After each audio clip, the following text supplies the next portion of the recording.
تو یہ ان کا کامیاب ہونے والا تھا پلان، لیکن ناکامی کہاں پر ہوئی؟ جو بر وقت مدد پہنچی ہما شہر میں، وہاں پر جا کر ان کو روکا گیا۔ بنیادی طور پر سیرین فورسز نے روکا، رشیا نے بمباری کی، پھر جو عراق سے قافلے چلے ہیں اور بس جنگجو لشکر در لشکر وہاں پر پہنچے ہیں، ان گنت نمبرز کے اندر وہاں پر جا کر وہ پہنچے ہیں، تو اتنی مضبوط دیوار انہوں نے وہاں پر بنائی ہے ڈیفنس کی کہ وہ ہما شہر سے پھر آگے بڑھ ہی نہیں سکے۔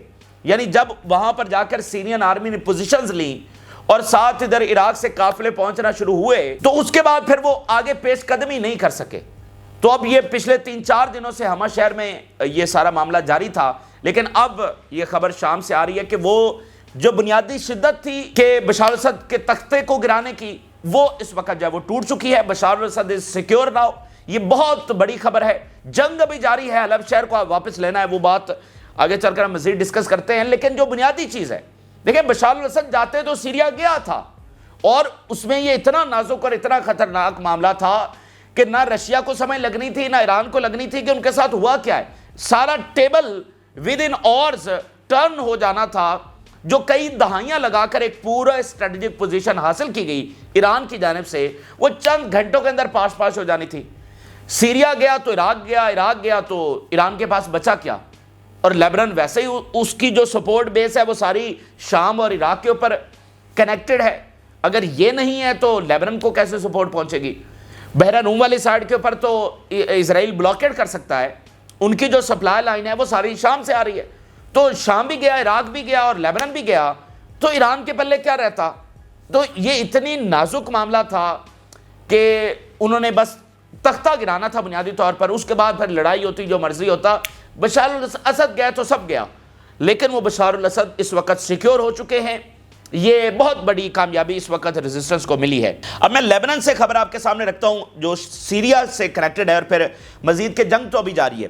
اچھا، جو حزب اللہ کے حوالے سے خبر سامنے آ رہی ہے، دو بڑی خبریں ہیں۔ ایک تو آج رائٹر نے یہ رپورٹ جاری کی ہے کہ حزب اللہ نے مزید فائٹرز بھرتی کر لی ہیں۔ اسرائیل ختم کرنے چلا تھا حزب اللہ کو، اور حزب اللہ نے مزید فائٹرز بھرتی کر لیے ہیں، مزید جنگجو بھرتی کر لیے ہیں۔ جو حزب اللہ کی تعداد ہے وہ 1,50,000 کے قریب بتائی جاتی ہے، جو ہائیلی ٹرینڈ ہے۔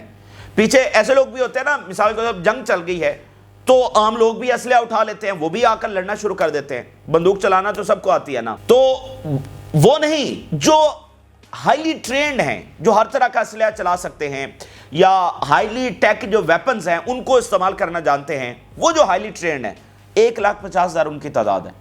اور ان 15 مہینوں کی جو جنگ ہوئی ہے اس کے اندر 2,000 پلس یہ تعداد بتائی جاتی ہے جو حزب اللہ کے جنگجو شہید ہوئے ہیں۔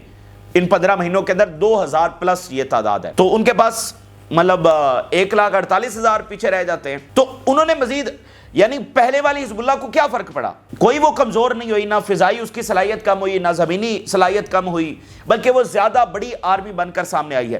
لیکن اب رائٹر یہ کہہ رہا ہے کہ انہوں نے تو اور فائٹرز بھرتی کر لیے ہیں، پہلے جو تھے وہ کون سا سنبھالے گئے اسرائیل سے، لیکن وہ کہہ رہے ہیں انہوں نے تو مزید کر لیے ہیں۔ تو اس کا مطلب حزب اللہ بھی تیار ہے کہ انہیں جو بھی بڑی جنگ لڑنی پڑے گی وہ بہرحال یہاں پر لڑیں گے۔ اور اس وقت حزب اللہ میں ڈسکشن جاری ہے کہ اگر شام میں ضرورت پڑتی ہے تو پھر وہ اس کیپیبل ہیں کہ وہاں بھی فورسز بھیج سکے۔ یعنی یہ کیلکولیشن تھی نا اسرائیل کی کہ حزب اللہ 2 محاذوں کے اوپر نہیں لڑ سکتی، تو حزب اللہ یہ ڈسکشن کر رہی ہے کہ دے آر کیپیبل، اور وہ بھیج سکتے ہیں، اور وہ وہاں بھی لڑیں گے اور یہاں بھی اسرائیل کے ساتھ لڑیں گے۔ اگر شام سے ڈیمانڈ آتی ہے تو حزب اللہ وہاں پر بھی اپنے جنگجو بھیجے گی، یہ رپورٹس بھی وہاں سے سامنے آ رہی ہیں۔ Writers, American intelligence estimate that Hezbollah recruited fighters even in the midst of the Israeli campaign۔ Writer report کر رہا ہے اور امریکی انٹیلیجنس نے اس کو کنفرم کیا ہے کہ ایون جب بمباری بھی ہو رہی تھی تو اب بھی حزب اللہ کے فائٹرز ختم نہیں ہو رہے تھے، بلکہ مزید بھرتیاں ہو رہی تھی۔ تو حزب اللہ کی تعداد جو 1,50,000 تھی اب اس سے بھی کئی گنا زیادہ ہو چکی ہے، ہزاروں فائٹرز مزید بھرتی ہو چکے ہیں حزب اللہ میں، اور وہ ادھر بھیجنے کی بھی ڈسکشن کر رہے ہیں۔ اچھا، اب ناظرین سیریا میں اس وقت صورتحال کیا ہے؟ سیریا میں 2 بڑی بیٹل جاری ہیں، ایک تو ہما شہر، اور ہما کی بیٹل اس لیے ہے کہ یہ ہما شہر کے لیے نہیں ہے، یہ دمشق کی بیٹل ہے جو ہما شہر میں لڑی جا رہی ہے۔ یہ جو دمشق کی طرف جانے والا راستہ ہے، یہ یہاں ہما کے قریب یہ پہنچے تھے، اور اگلے 24 سے 48 گھنٹوں کے اندر یہ دمشق پہنچ جاتے۔ تو پہلی جو سیرین آرمی پہنچی وہ اس شہر کے قریب آ کر پہنچی، وہاں پر لڑائی شروع ہوئی، اور اب حما کی صورتحال یہ ہے کہ پچھلے 72 گھنٹوں سے جتنے بھی قافلے آ رہے ہیں وہ سارے کے سارے حما شہر میں میجورٹی ان کی یہاں پر آ رہی ہے، کیونکہ سب سے پہلے دمشق کو سیکیور کرنا مقصود تھا نا۔ اب حما شہر کی صورتحال ناظرین یہ ہے کہ یہ ایک سیسا پلائی دیوار بن چکا ہے، یعنی سوال ہی پیدا نہیں ہوتا کہ کوئی اس سیسا پلائی دیوار کو کراس کرتا ہوئے دمشق تک پہنچ سکے۔ تو جو بنیادی پرپس تھا کہ دمشق کو سیکیور کرنا ہے، تو دمشق سیکیور ہو چکا ہے۔ اب اتنی بڑی تعداد وہاں پر پہنچ گئی ہے کہ چاہے جو مرضی آ جائے اس دیوار کو کراس کرتے ہوئے نہیں پہنچ سکتے، اتنی بڑی تعداد کے اندر فائٹرز وہاں پر پوزیشنز لے چکے ہیں، اور سیرین آرمی خود سنبھل چکی ہے، وہ ان پوزیشن ہے، اوپر سے رشین ایئر فورس وہ بومبنگ کر رہی ہے۔ تو اب حما شہر سے بلکہ ان کو پیچھے دھکیلا جا رہا ہے، حما شہر سے تقریباً 15 کلومیٹر پیچھے تک ان کو دھکیل دیا گیا ہے۔ کلیشز ابھی جاری ہیں، لڑائی ابھی جاری ہے، ابھی مین بیٹل جو ہے وہ حلب کی ہونی ہے، اس کو لینے کے لیے کس طرح سے بیٹل لڑی جائے گی وہ سوال اپنی جگہ پر قائم ہے، لیکن بشار الاسد سیکیور ہے، دمشق سیکیور ہے، فائٹرز کی جو تعداد ہے وہ پیچھے سے مزید آ رہی ہے۔ دنیا کا جب مظاہرہ یہاں پر دیکھ رہی ہے کہ اتنی بڑی موبلائزیشن مڈل ایسٹ کے اندر ہو رہی ہے، ایسا نہیں ہوتا کہ کسی ایک ملک کو بچانے کے لیے اس طرح سے فائٹرز پہنچے ہوں، پورے کا پورا مڈل ایسٹ جیسے امڑ آیا ہے شام کے اندر، بڑا عجب منظر یہاں پر دیکھا جا رہا ہے۔ آج عراق کی جو ٹاپ لیول کی تنظیمیں ہیں ان کے بیان آئے ہیں، انہوں نے کہا جی ہم بھی پوری طرح سے تیار ہیں۔ More reinforcements brought to the northern Hama countryside front, یہ شام کے آفیشلز بات کر رہے ہیں کہ مزید ری انفورسمنٹ ہم حما میں لے کر آئے ہیں۔ And the Washington post report کر رہا ہے عراقی جو تنظیمیں ہیں، if we feel that Syria is about to fall we will not remain spectators، اگر ہمیں لگتا ہے کہ Syria is about to fall، کہ یہ دشمنوں کے ہاتھوں میں جانے والا ہے، تو پھر ہم بالکل خاموش نہیں بیٹھیں گے اور ہم بھی انٹروین کریں گے۔ بہت بڑی تعداد پہنچ چکی ہے، پیچھے سے مزید بھی قافلے آ رہے ہیں، لیکن یہ جو ٹاپ لیول کی مزید تنظیمیں ہیں جو وہ کہہ رہی ہیں کہ بھئی ہم خاموش نہیں بیٹھیں گے، اس کا مطلب یہ ہے کہ صورتحال کیا بنتی ہے ابھی اگلے 24-48 گھنٹوں میں، جو پہنچ گئے ہیں کیا وہ کافی ہیں، یہ 24-48 گھنٹوں میں پتہ چل جائے گا۔ اگر کافی نہیں ہیں، اگر وہ کوئی اور اٹیک کر دیتے ہیں، کوئی اور سرپرائز درمیان میں سے نکل کر آ جاتا ہے، تو پھر وہ کہہ رہے ہیں ہم پوری طرح سے تیار بیٹھے ہوئے ہیں، ہمیں چند گھنٹے لگیں گے وہاں تک پہنچنے کے لیے۔ جیسے ایران نے کیٹیگوریکلی کہہ دیا کہ ہماری فورسز، ہمارے ٹروپس ریڈی ہیں، تو جب سیریا کہے گا تو وہ پہنچ جائیں گے۔ تو صرف یہ دیکھا جا رہا ہے کہ جو آلریڈی فورسز ہیں کیا وہ انف ہیں یا مزید منگوانے کی ضرورت ہے۔ اگر ضرورت ہے تو پھر وہ ود ان آورز وہاں پر پہنچ جائیں گی، لیکن چیزیں انہوں نے میکسیمم اپنے کنٹرول میں کر لی ہیں۔ مین جو ہے وہ ظاہری بات ہے حلب ابھی رہ گیا ہے، اور وہاں پر کس طرح کی بیٹل لڑی جائے گی یہ دیکھنا ہے، لیکن چیزیں انہوں نے بہت حد تک اپنے کنٹرول میں کر لی ہیں۔ تو واشنگٹن پوسٹ رپورٹ کر رہا ہے بہت ساری عراقی تنظیموں کو کہ وہ کہہ رہی ہیں ہم خاموش نہیں بیٹھیں گے، اور عراق کی تنظیمیں، عراق کی گورنمنٹ وہ خاموش بیٹھ بھی نہیں سکتی۔ اس کی وجہ یہ ہے کہ سوچئے یہ سارے جو دہشت گرد ہیں، انہوں نے اگر قبضہ کر لیا شام کے اوپر تو ان کے پاس تو پوری ریاست آ جائے گی جس کو حمایت حاصل ہوگی امریکہ کی، یوکرین کی اور اسرائیل کی۔ تو دہشت گردوں کا مقصد ملک چلانا تو نہیں ہوتا، خوشحالی تو نہیں ہوتا، تعلقات بنانا تو نہیں ہوتا، سٹیبلٹی تو نہیں ہوتا، تو وہ کیا کریں گے؟ وہ تو پورا جو ریاستی مشینری ہے اس کو استعمال کریں گے اگینسٹ عراق، اگینسٹ لیبنن۔ تو ڈیفینیٹلی یہ سارے ملک بھی ڈیسٹیبلائز ہوں گے، کیونکہ ایک اتنی بڑی ریاست وہ پراپر زور لگا رہی ہوگی ڈیسٹیبلائز کرنے کے لیے، تو کیوں نہیں ہوگی ڈیسٹیبلائز؟ ہر صورت ہوگی، عراق بھی ڈیسٹیبلائز ہوگا، لیبنن بھی ہوگا، اسرائیل جب ان کی سپورٹ کر رہا ہوگا وہ کوئی بھی بیانیہ بنا سکتے ہیں کہ اب عراق سے دہشت گردی ہو رہی ہے، اب لیبنن کی تو آلریڈی بیانیہ ہے نا کہ حزب اللہ یہاں سے یہ کر رہی ہے، تو وہاں سے شام حملہ کر دے گا، یہاں سے اسرائیل حملہ کر دے گا لیبنن پر، تو اس میں کیا مشکل ہے؟ تو اسی لیے نہ لیبنن افورڈ کر سکتا ہے، نہ عراق افورڈ کر سکتا ہے، نہ ایران افورڈ کر سکتا ہے کہ یہاں پر وہ قبضہ ہو۔ تو انہوں نے آنا ہی آنا ہے، اپنے سروائیول کے لیے بھی آنا ہے، یہ افورڈیبل ہی نہیں ہے کہ یہاں پر آ کر وہ قبضہ کر لے اور باقی سارے خاموش بیٹھے رہیں۔ تو اسی لیے آپ دیکھ رہے ہیں آلریڈی آپ ایک عجب منظر دیکھ رہے ہیں، ان یوزول یہاں پر مناظر ہیں کہ جس طرح سے لوگ پہنچ رہے ہیں، اتنی بڑی تعداد ہے فائٹرز کی، ابھی ایگزیکٹ نمبر آئیں گے اور کوئی بعید نہیں ہے کہ یہ لاکھ سے کراس کر جائیں، اس میں کوئی بعید نہیں ہے۔ اچھا اب ناظرین، کیوبا سٹیٹمنٹ جاری کیا ہے، ہماری فل سپورٹ ہے، تیونس فل سپورٹ، مطلب لیجیٹیمیسی بھی بہت میٹر کرتی ہے نا۔ اسرائیلی میڈیا کیا بتا رہا ہے کہ یہ تو اندرونی لوگ اٹھ کھڑے ہوئے ہیں بشار الاسد کے خلاف، یہ تو ان کا لیجیٹیمیٹ رائٹ ہے کیونکہ بشار الاسد ایک ڈکٹیٹر ہے۔ تو لیجیٹیمیسی کا جو بیانیہ ہے وہ بھی تو سارے ملک کہہ رہے ہیں ہم تو بشار الاسد کے ساتھ کھڑے ہیں اور بشار الاسد رائٹ کے اوپر ہیں۔ ایران کے جو فارن منسٹر ہیں ان کی کال ہوئی ہے ایجپٹ کے ساتھ، تمام ملک جو ہیں وہ اس وقت آن بورڈ ہیں۔ اور یہ تمام ملک ہیں جن کے اختلافات تھے، یہ تمام وہ ملک ہیں، اور ان 15 مہینوں میں غزہ کی جنگ کے درمیان ہم نے یہ اتحاد بنتے ہوئے دیکھا، اور اس کی پریکٹیکل شکل اب ہم شام کے اندر بھی دیکھ رہے ہیں کہ کوئی اگنائٹ کرنے والا نہیں ہے، بلکہ سبھی ایک ہی نقطے کے اوپر جمع ہوئے ہیں۔ تو بشار الاسد نے بھی سمجھداری سے کام لیا، جو یو ای کے ساتھ بات کی، سعودی عرب کے ساتھ، قطر کے ساتھ، سب کو آن بورڈ لیا۔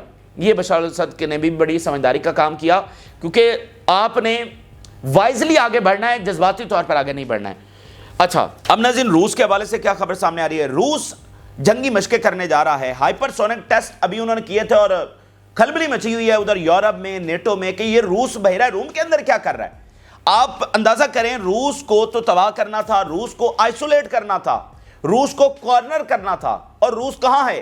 روس پیسیفک کے اندر ہے، روس ادھر جو ہے وہ انڈونیشیا، سنگاپور یہاں پر پہنچا ہوا ہے، روس جناب بحر ہند کے اندر ہے، روس ادھر عربین سی کے اندر ہے، روس ریڈ سی کے اندر ہے، اور اب روس بحیرہ روم کے اندر بھی پہنچ گئے۔ تو مطلب روس تو پھیلتا چلا جا رہا ہے، روس اوپر بلیک سی کے اندر بھی ہے، کیسپین سی کے اندر بھی ہے، اگر وہ کہیں نہیں ہے تو ایک اٹلانٹک بچ جاتا ہے، وہ سمندر جو یورپ اور امریکہ کے درمیان ہے، باقی تو ہر جگہ پر روس ہے۔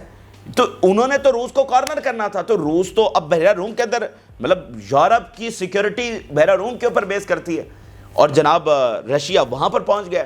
انہوں نے پہلے جو ہائپر سونک ٹیسٹ کیے وہ کسی کو ہضم نہیں ہو رہے، اور اب روس کہہ رہا ہے ہم تو مزید ٹیسٹ کریں گے۔ اور یہ ٹیسٹ کہاں سے ہو رہے ہیں؟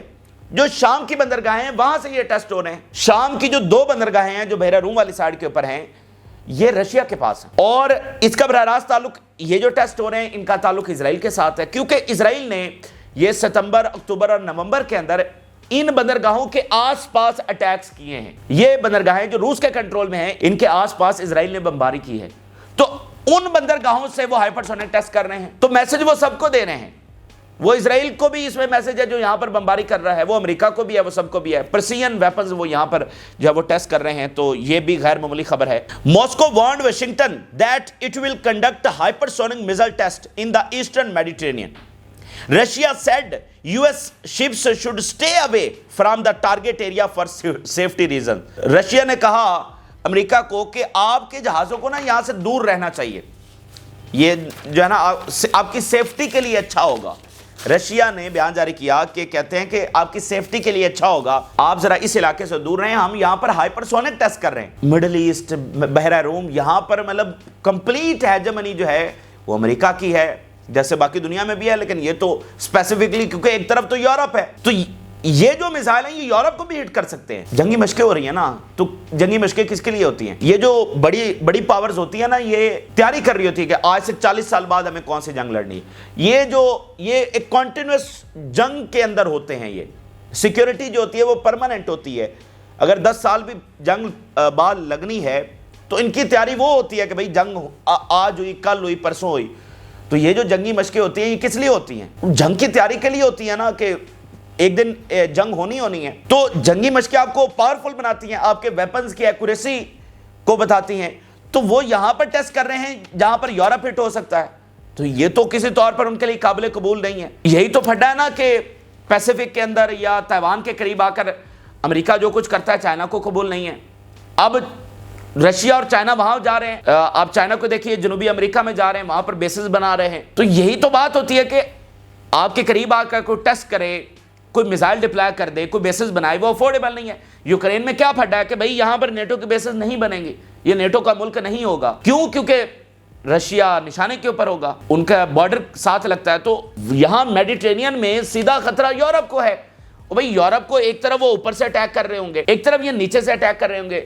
یورپ کی سپلائی لائن یہاں سے جاتی ہے، ان کا اس وقت آئل کہاں سے جا رہا ہے؟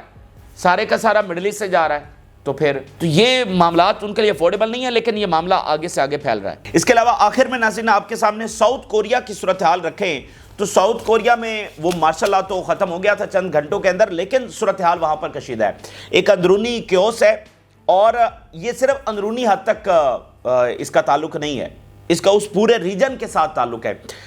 ساؤتھ کوریا کے اندر 30,000 امریکی ٹروپس موجود ہیں، 30,000، ان کا سب سے بڑا اتحادی ہے اس ریجن کے اندر، ساؤتھ کوریا اور ڈیفینیٹلی جاپان، دو مطلب ان کے پلر ہیں ان کی فارن پالیسی کے۔ تو رشیا اس کو صورتحال کو کلوزلی دیکھ رہا ہے، نارتھ کوریا دیکھ رہا ہے، تو اگر مزید وہاں پر ڈسٹیبلائزیشن ہوگی تو کچھ بھی مطلب ایکسٹرنلی بہت سارے فیکٹرز اس میں آ جاتے ہیں، وہ صرف انٹرنلی معاملہ نہیں ہے۔ تو ساؤتھ کوریا کے اوپر ابھی دنیا کی نظریں لگی ہیں، وہ مارشل لا تھا ختم ہو گیا، لیکن چونکہ ابھی جو پریزیڈنٹ ہے اس کی امپیچمنٹ ہونے لگی ہے، اس کے اوپر غداری کا وہاں پر کیس چلانے کی بات ہو رہی ہے، تو ابھی وہاں پر چیزیں سیٹل ڈاؤن نہیں ہوئی ہیں، تو وہاں پر ایک کیوس ہے اور نارتھ کوریا اور رشیا نظر لگا کر بیٹھے ہوئے ہیں کہ یہاں پر ہوتا ہے کہ 30,000 امریکی فوجی وہاں پر ہیں، تو اس لیے امپورٹنٹ ہے ساؤتھ کوریا۔ تو یہ تازہ ترین تفصیلات ہیں جو آپ کے ساتھ شیئر کی۔ آپ اپنی رائے ضرور آگاہ کریں، جن لوگوں نے چینل کو سبسکرائب نہیں کیا ان سے ریکویسٹ کریں گے کہ چینل کو ضرور سبسکرائب کر لیں تاکہ ہر آنے والی ویڈیو آپ تک پہنچ سکے۔ اجازت دیجیے، اللہ حافظ۔